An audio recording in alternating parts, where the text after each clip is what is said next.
Assalamualaikum warahmatullahi wabarakatuh. Bapak Ibu Guru hebat, saya Andi Ariska Ardis SPD, CGP Angkatan 9 dari UPT SMPN Kayuadi nomor 15 Kepulauan Selayar. Pada kesempatan kali ini, saya akan memaparkan aksi nyata pada modul 2.3, yaitu coaching untuk supervisi akademik yang terdiri dari pra-observasi, observasi, dan pasca observasi. Selamat menyaksikan.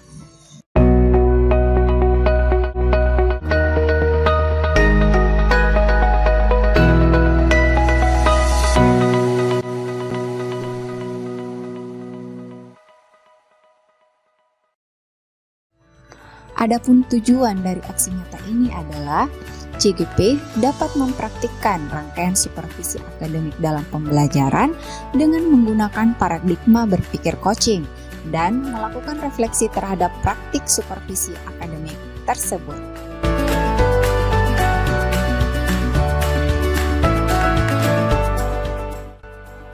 Bismillahirrahmanirrahim. Assalamualaikum warahmatullahi wabarakatuh. Perkenalkan, nama saya Andi Ariska Ardis SPD, CGP Angkatan 9 dari Kepulauan Selayar. Hari ini saya akan melakukan salah satu tahapan dari supervisi klinis yang akan saya lakukan bersama Ibu Andi Husna, guru matematika di sekolah kami di UPT SMPN Kayuadi nomor 15 Kepulauan Selayar. Pada hari ini kami akan melakukan percakapan pra-observasi yang merupakan salah satu tahapan dari supervisi akademik. Assalamualaikum Bu Husna. Waalaikumsalam Bu Rizka. Apa kabar Bu?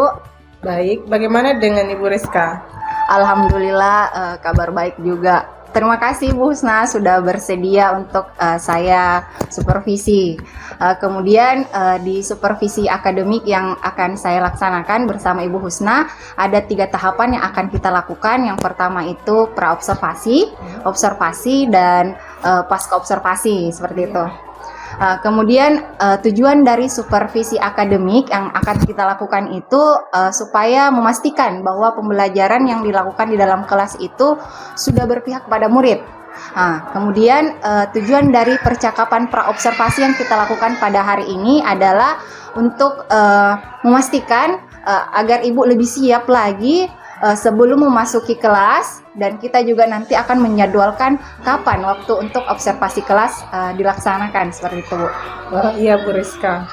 Kemudian ada beberapa pertanyaan yang akan saya ajukan kepada Ibu Husna. Yang pertama, tujuan pembelajaran apa ya hendak Ibu capai saat proses pembelajaran di kelas? Oh iya, jadi nanti ini saya akan melaksanakan pembelajaran matematika di kelas. Adapun tujuan pembelajarannya itu adalah saya ingin peserta didik mampu untuk menyelesaikan masalah terkait dengan bangun ruang. Bangun ruangnya Bu. Baik, kemudian dalam pelaksanaan pembelajaran bangun ruang ini, rencana strategi apakah atau model seperti apa, medianya juga seperti apa yang akan Ibu gunakan saat proses pembelajaran di dalam kelas? Oh ya, jadi saya akan menggunakan model pembelajaran kooperatif dibantu dengan LKPD.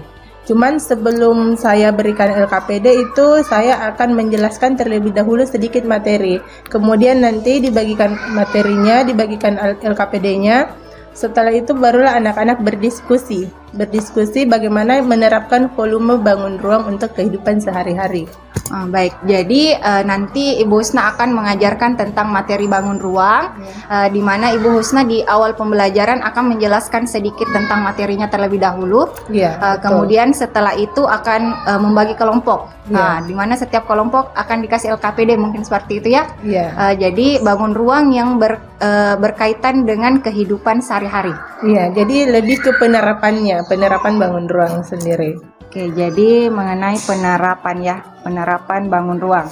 Baik Bu, apa yang mungkin jadi aspek pengembangan yang hendak diobservasi atau yang nanti bisa menjadi fokus saya untuk melihat oh bagian ini yang akan saya lebih fokuskan saat mengobservasi Ibu Husna di dalam kelas. Ya, jadi selain kita selain ingin mengembangkan kompetensinya anak dalam menyelesaikan masalah, itu saya ingin agar anak di sini mampu berdiskusi dengan baik dengan temannya dan memaparkan hasil diskusinya di depan kelas.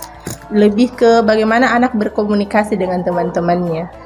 Jadi aspeknya itu mungkin bukan hanya dari segi pengetahuan ya, di mana mereka bisa menerapkan bangun ruang dalam kehidupan sehari-hari, tapi juga ke segi keterampilan berdiskusinya. Ya, jadi dan kerjasama, berdiskusi dan kerjasamanya.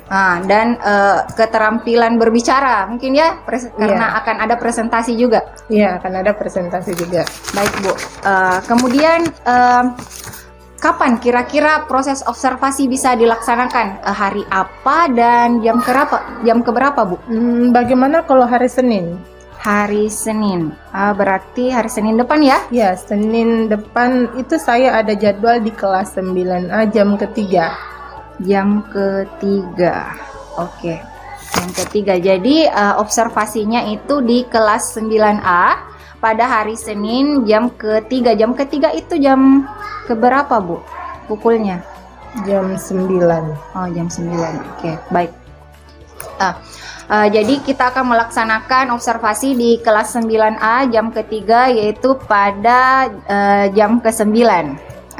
Jadi Bu, di saat proses observasi itu saya tidak akan mengganggu proses pembelajaran yang akan Ibu lakukan. Saya mungkin hanya duduk di belakang dan cuma mencatat-catat apa-apa saja yang terjadi selama proses pembelajaran berlangsung. Kemudian juga saya akan lebih memfokuskan kepada area pengembangan yang seperti Ibu Husna katakan tadi. Nah, seperti itu. Kemudian selanjutnya setelah proses observasi selesai, saya nanti akan meminta waktunya Ibu Husna lagi untuk melaksanakan tahapan ketiga dari proses supervisi klinis ini, yaitu pasca observasi. Di mana pasca observasi ini Bu, nanti saya akan ditemani oleh pengajar praktik yaitu Ibu Herlina. Kemudian sebelum kita menutup sesi pra observasi ini Bu, mungkin Ibu bisa menjelaskan apa yang Ibu dapatkan setelah proses percakapan yang kita lakukan pada hari ini. Ya, saya sudah mendapatkan gambaran apa-apa yang akan saya lakukan nanti ketika proses observasi. Jadi saya bisa melakukan persiapan. Jadi saya bisa melakukan persiapan mulai hari ini supaya observasinya bisa berjalan lancar. Oke. Terima kasih Bu, sekali lagi atas waktunya telah bersedia berbincang-bincang dengan saya di percakapan praobservasi. Semangat Bu, kita akan berjumpa lagi di hari Senin untuk melaksanakan tahapan kedua, yaitu tahapan observasi. Oke, siap Bu Rizka. Oke, Assalamualaikum Bu Husna. Waalaikumsalam. Demikian percakapan praobservasi yang saya lakukan bersama Ibu Husna, guru matematika di sekolah kami di UPT SMPN Kayu Adi nomor 15 Kepulauan Selayar. Assalamualaikum warahmatullahi wabarakatuh.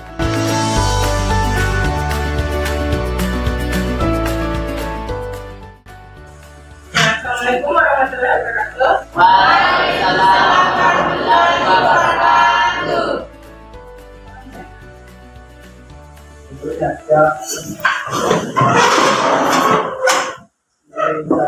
Assalamualaikum warahmatullahi wabarakatuh.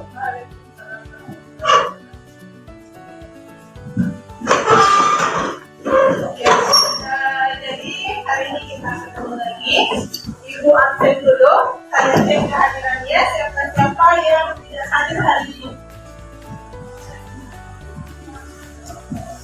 Agus Suryan, Ahmad Fajar, Ahmad, Yayang Singh, Raksa. Jadi 5 orang yang tidak hadir ya.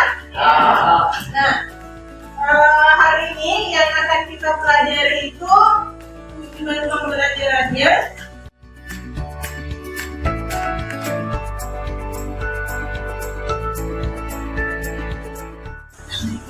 Ya, jadi tujuan hari ini adalah peserta didik mampu menyelesaikan masalah terkait bangunan lingkungan dalam kehidupan sehari-hari. Jadi sudah beberapa hari ini kita pelajari bangunan lingkungan.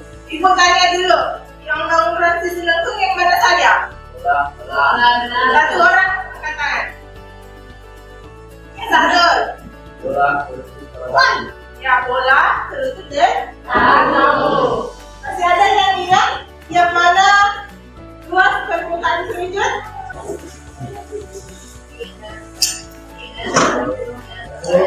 Ya, jadi luas permukaan sujud itu adalah R tambah S. Kalau volume sujud, ada yang mau lagi? Ada yang bisa? Angkat tangan. Ambar.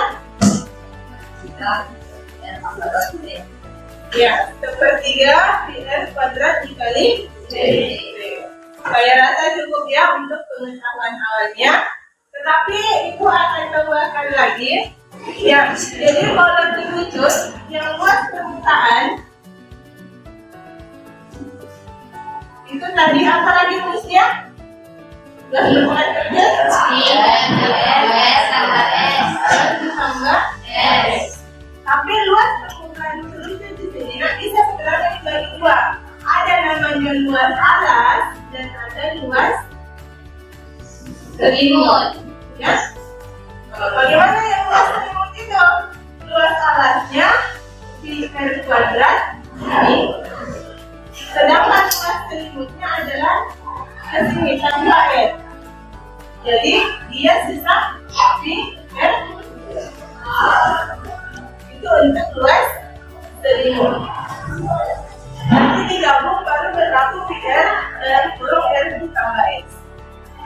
Nah, kalau misalnya volumenya, misalnya volume bola, kalau dia katakan bagaimana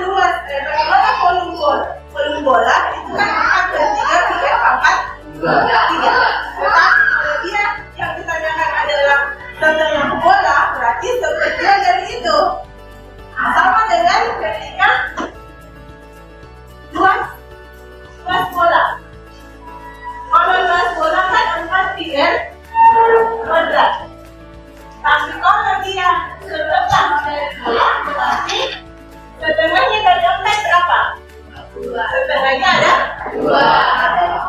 Maka bisa 2 pi R kuadrat. Jadi silahkan dikerjakan dulu. Sebentar, setiap kelompok ada satu orang yang mewakili untuk mempresentasikan jawabannya ya.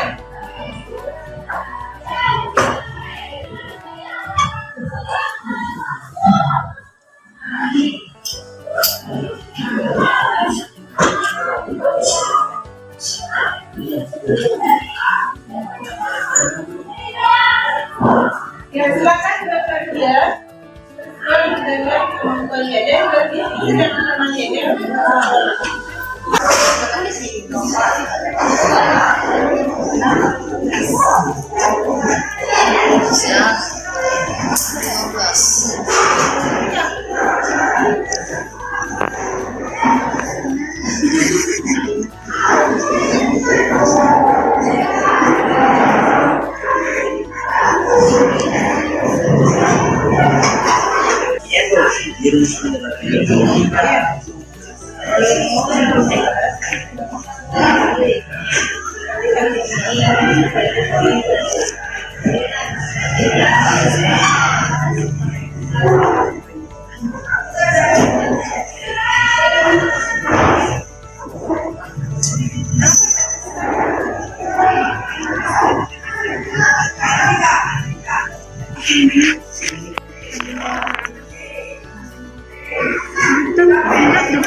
Hai. Halo. Hai. Halo. Hai. Halo. Halo. Hai. Halo. Hai. Halo. Halo. Hai. Ya. Jadi program sudah semua. Coba. Jadi kan di sini ada 3 permasalahan yang ingin kita selesaikan. Siapa yang mau mempresentasikan nomor 1? Ya, Aura. Sebentar dulu.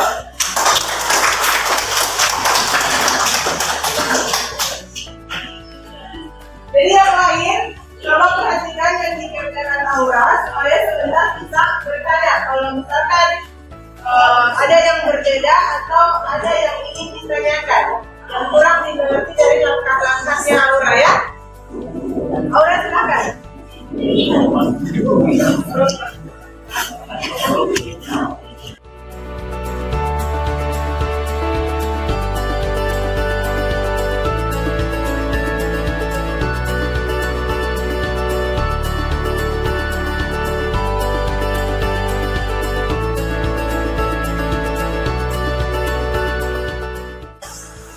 Ada boleh? Ya, coba kita lihat 3,14. Nah, jadi di sini Aura diketahuinya sudah benar ya? Diameternya 24, maka jari-jarinya berapa? 12. Aura coba, kenapa jari-jarinya langsung berubah jadi 12?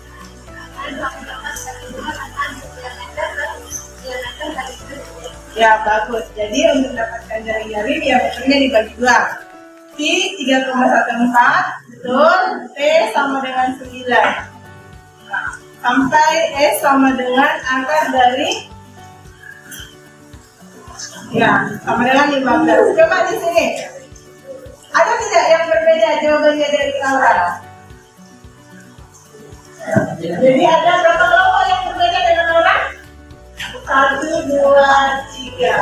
Ada yang mau perbaiki? Yang mengungkapkan pendapatnya dulu? Ya, kelompoknya? Coba angkat tangan yang mau perbaiki. Ya, Arjun. Silakan perbaiki Arjun. Aura silakan duduk. Jangan dihapus ya. Diperbaiki saja, jangan menghapus di sebelah kanan supaya bisa dibandingkan.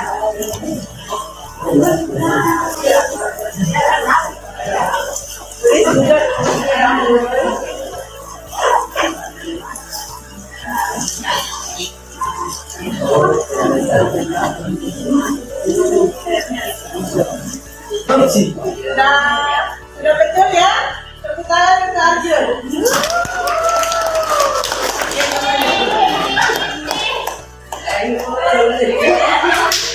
Ya, coba perhatikan.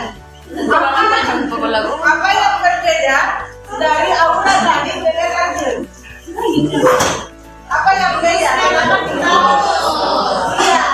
Jadi Aura tadi menggunakan rumus luas permukaan kerucut secara keseluruhan.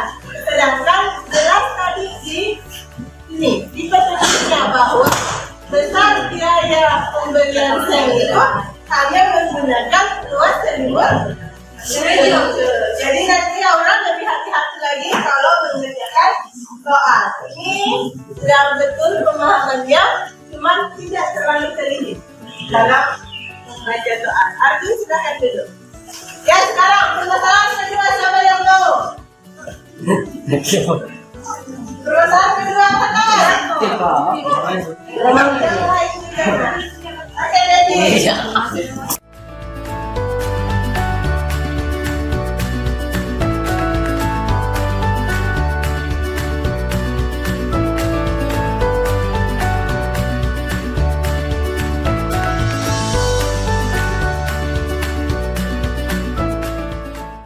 Coba perhatikan sebentuk papan tulis. Kalian yang jadi jurinya, apakah Dedi berpendapat berbeda atau tidak? Sudah betul jadi kerjaan Dedi? Betul ya? Ya. Oke. Ada pertanyaan untuk ketiga permasalahan di atas? Ada pertanyaan? Ya, kalau tidak ada pertanyaan, kita akan akhiri pelajaran hari ini. Tapi Ibu mau bertanya dulu, ada tidak kesimpulan yang bisa diambil dari pembelajaran yang tadi? Siapa yang mau menyimpulkan? Ayo angkat tangan. Ya, Arjun. Sebelum kebutuhan dapat terapkan untuk masalah sehari-hari akan penggunaan bahan efisiensi. Ya, jadi bangun ruang di sini, rumus-rumus bangun ruang itu dapat digunakan dalam kehidupan sehari-hari. Misalnya tadi ketika kita mau bikin ulang tahun, supaya dia memang kita tahu anggarkan berapa uang yang harus dipakai, maka harus dicari dulu memakai rumus yang terucut tadi ya. Ya. Sebelum kita selesaikan pelajaran, Ibu kasih dulu oleh-oleh di rumah. Jadi minta tolong dikerjakan halaman 78. Sudah lihat semua? Sudah. Jadi halaman 78 nomor 1 sampai 5 ya. Kita kumpul, langsung dikumpulkan besok di mejanya Ibu. Tidak perlu matematika lagi. Ya. Ya, untuk hari ini cukup. Ikut jujur. Assalamualaikum warahmatullahi wabarakatuh.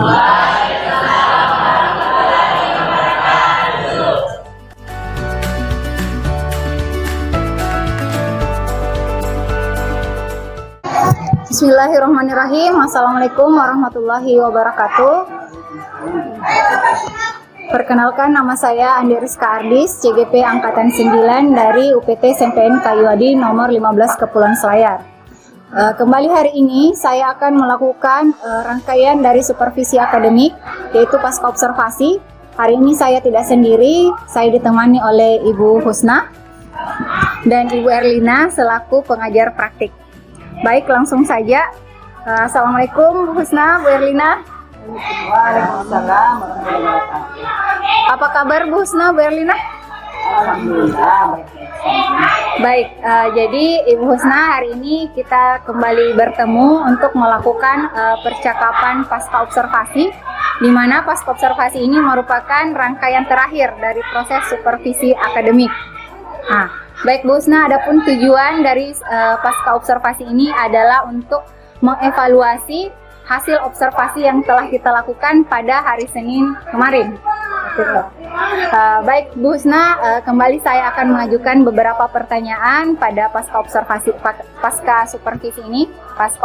ini. Pertanyaan pertama yaitu bagaimana Bu Husna menilai proses pembelajaran yang telah Ibu lakukan di dalam kelas? Jadi pembelajaran itu telah berjalan dengan baik dan lancar. Kemudian yang saya harapkan adalah kompetensi siswa dalam bangun ruang itu sudah bagus.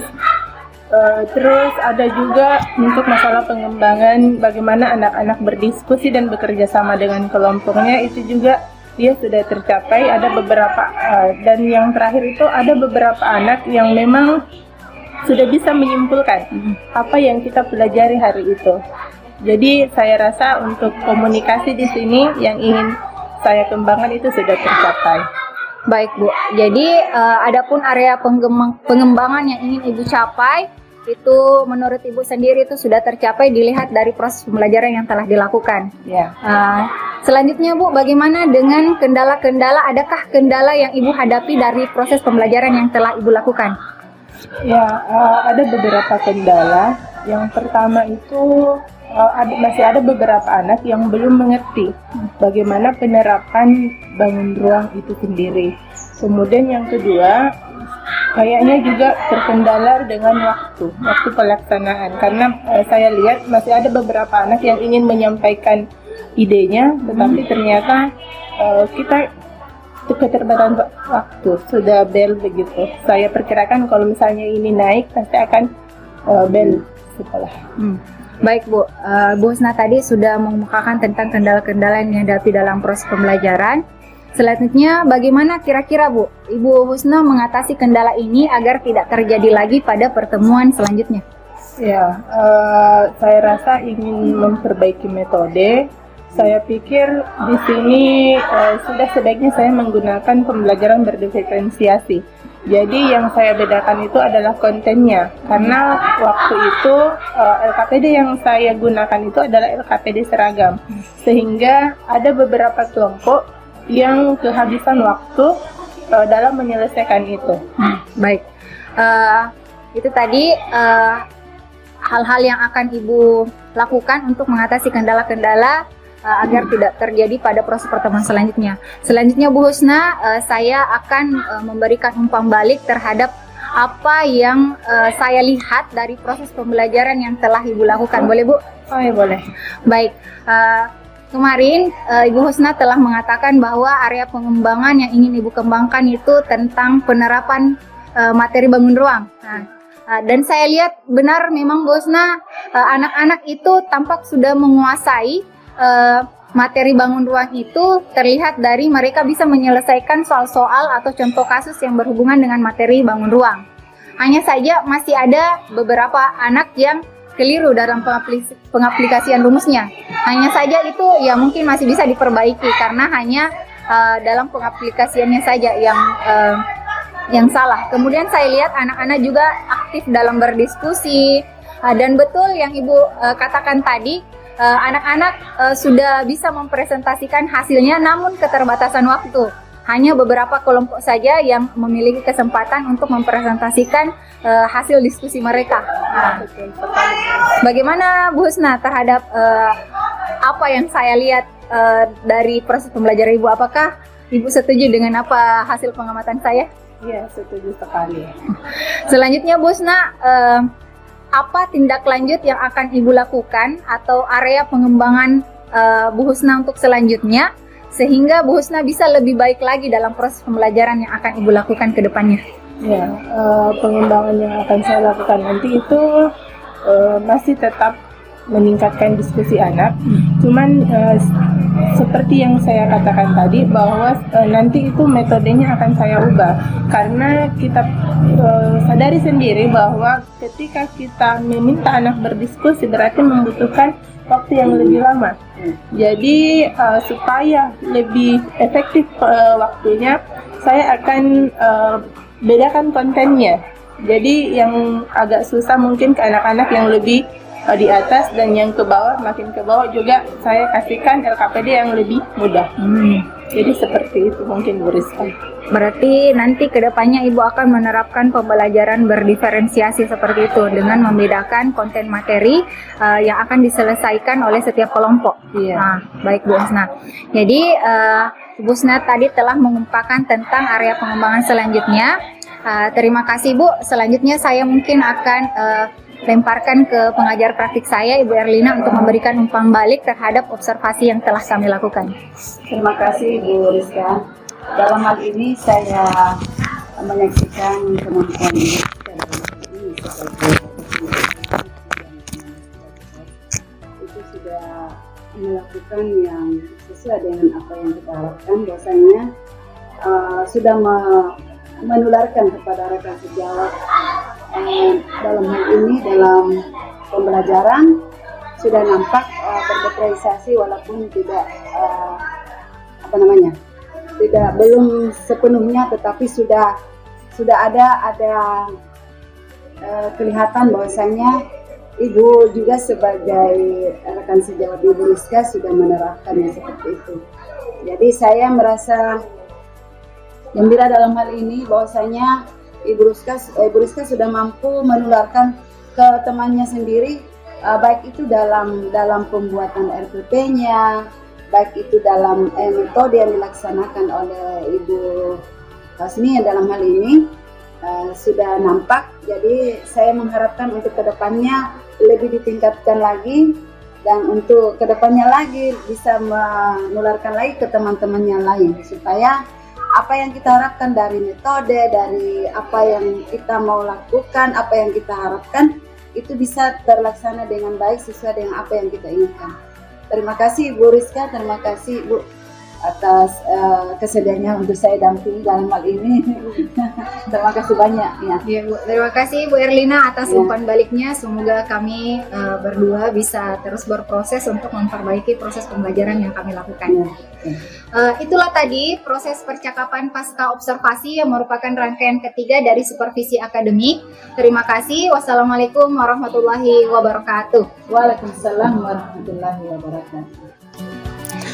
Bapak Ibu guru hebat, itulah tadi aksi nyata modul 2.3 coaching untuk supervisi akademik yang telah saya lakukan bersama rekan saya Ibu Andi Husna SPD, guru matematika, dan juga dihadiri oleh pengajar praktik Ibu Erlina SPD. Terima kasih telah menyaksikan. Semoga bermanfaat. Salam guru penggerak, tergerak, bergerak, menggerakkan. Wassalamualaikum warahmatullahi wabarakatuh.